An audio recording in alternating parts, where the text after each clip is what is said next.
Sergio Productions.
La estrategia de la distracción. El elemento primordial del control social es la estrategia de la distracción, que consiste en desviar la atención del público de los problemas importantes y de los cambios decididos por sus legisladores, mediante la técnica del diluvio o inundación de continuas distracciones y de informaciones insignificantes. La estrategia de la distracción es igualmente indispensable para impedir al público interesarse por los conocimientos esenciales en el área de la ciencia, la economía, la psicología, la neurobiología y la cibernética. Mantener la atención del público distraído, lejos de los verdaderos problemas sociales, entretenidos por temas sin importancia real. Mantener al público ocupado, sin ningún tiempo para pensar.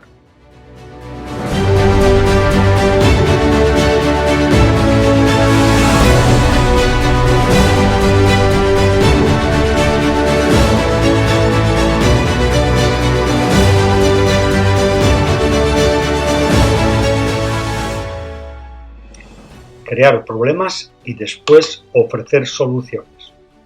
Este método también es llamado problema, reacción, solución. Se crea un problema, una situación prevista para causar cierta reacción en el público, a fin de que éste sea el mandante de las medidas que se desea hacer aceptar. Por ejemplo, dejar que se desenvuelva o se intensifique la violencia urbana, o organizar atentados sangrientos a fin de que el público sea el demandante de leyes de seguridad y políticas en perjuicio de su libertad. También crear una crisis económica para hacer aceptar como un mal necesario el retroceso de los derechos sociales y el desmantelamiento de los servicios públicos.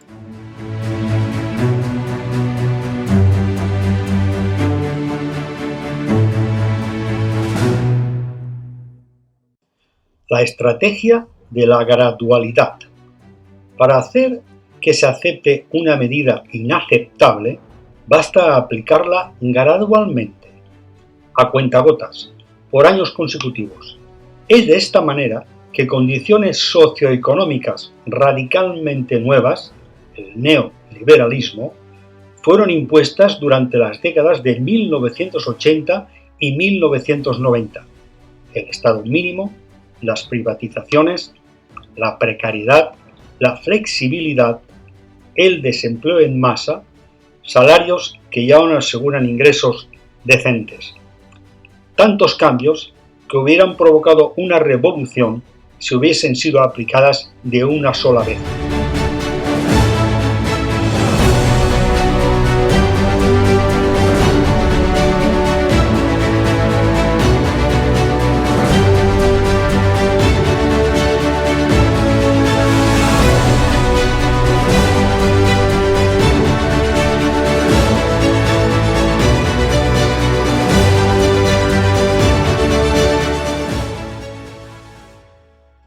La estrategia de diferir.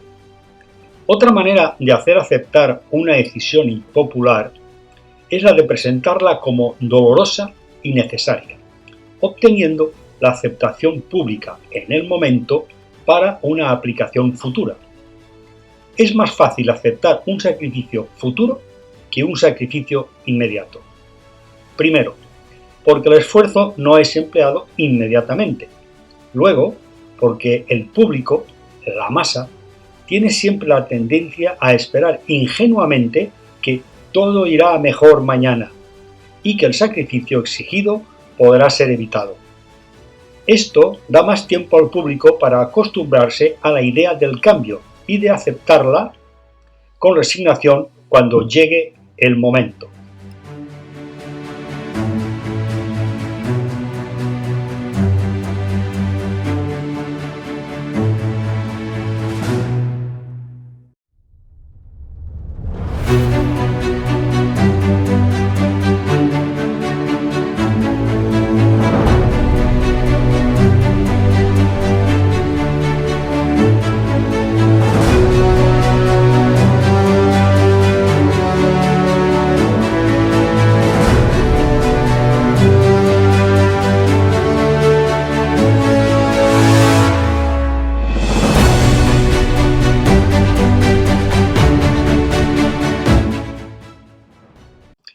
Dirigirse al público como criaturas de poca edad. La mayoría de la publicidad dirigida al gran público utilizará discurso, argumentos, personajes y entonación particularmente infantiles, muchas veces próximos a la debilidad, como si el espectador fuese una criatura de poca edad o un deficiente mental. Cuanto más se intente buscar engañar al espectador, más se tiende a adoptar un tono infantilizante. ¿Por qué? Si uno se dirige a una persona como si ella tuviese la edad de 12 años o menos, entonces, en razón de la sugestionabilidad, ella tenderá, con cierta probabilidad, a una respuesta o reacción también desprovista de un sentido crítico, como la de una persona de 12 años o menos de edad.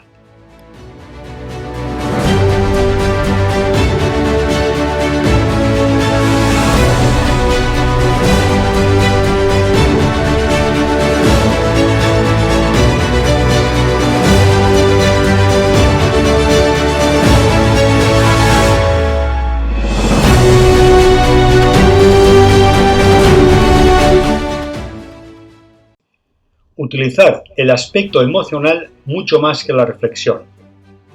Hacer uso del aspecto emocional es una técnica clásica para causar un cortocircuito en el análisis racional y finalmente al sentido crítico de los individuos.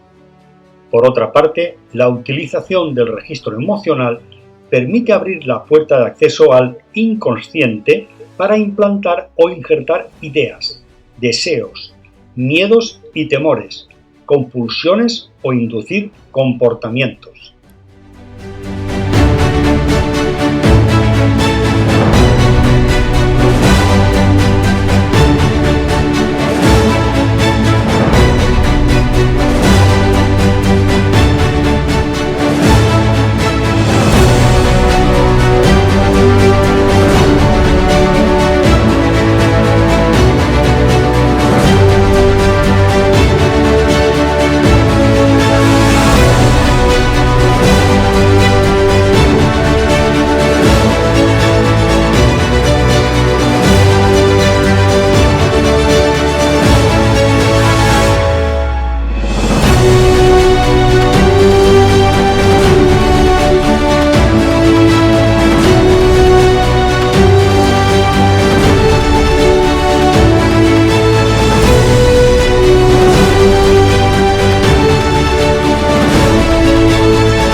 Mantener al público en la ignorancia y la mediocridad. Hacer que el público sea incapaz de comprender las tecnologías y los métodos utilizados para su control y su esclavitud. La calidad de la educación dada a las clases sociales inferiores debe ser la más pobre y mediocre posible, de forma que la distancia de la ignorancia que planea entre las clases inferiores y las clases sociales superiores sea y permanezca imposible de alcanzar para las clases inferiores.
Estimular al público a ser complaciente con la mediocridad.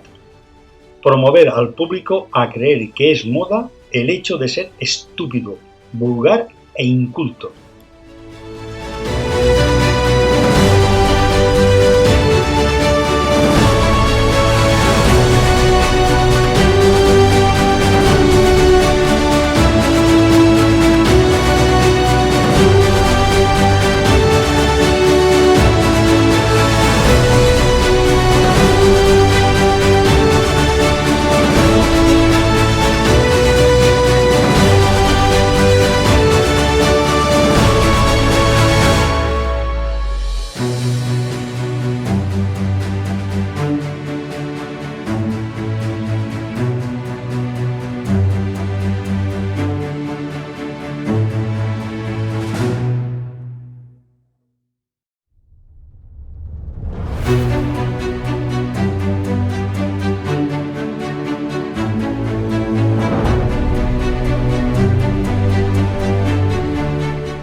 Reforzar la autoculpabilidad, hacer creer al individuo que solamente él es el culpable de su propia desgracia, por causa de la insuficiencia de su inteligencia, de sus capacidades o de sus esfuerzos. Así, en lugar de rebelarse contra el sistema económico, el individuo se autodesvalida y se culpa, lo que genera un estado depresivo, uno de cuyos efectos es la inhibición de su acción, y sin acción no hay revolución.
Conocer a los individuos mejor de lo que ellos mismos se conocen. En el transcurso de los últimos 50 años, los avances acelerados de la ciencia han generado una creciente brecha entre los conocimientos del público y aquellos poseídos y utilizados por las élites dominantes. Gracias a la biología, la neurobiología y la psicología aplicada, el sistema ha disfrutado de un conocimiento avanzado del ser humano, tanto de forma física como psicológica. El sistema ha conseguido conocer mejor al individuo común de lo que él se conoce a sí mismo. Esto significa que, en la mayoría de los casos, el sistema ejerce un control mayor y un gran poder sobre los individuos, mayor que el de los individuos sobre sí mismos.